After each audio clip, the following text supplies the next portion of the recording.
de llegar a ir a Valencia, pues yo estaba en Puerto Rico, pues yo soy de Puerto Rico. Estaba jugando en el club Puerto Rico Surf y de ahí me contacté con Jordi y con la academia para venir a un torneo, el MIC, con Weight Plus, que era una unión en ese momento.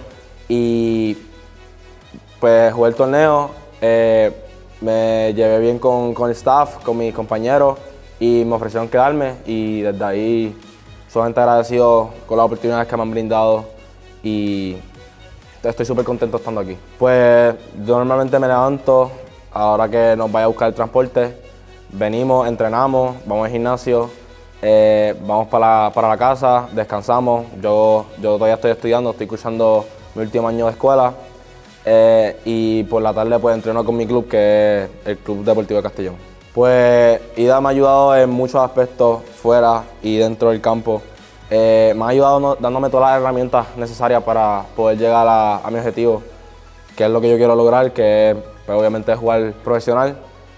Siento que ellos me han dado todas las herramientas necesarias para llegar, obviamente yo tengo que poner de mi parte, pero ellos siempre están ahí apoyándome y dándome la mano en lo que yo necesite. Pues ellos me brindan hogar, me dan comida y aunque ellos no crean, me hacen conocer gente nueva de diferentes partes del mundo. Tengo amistades que me van a llevar para el resto de mi vida.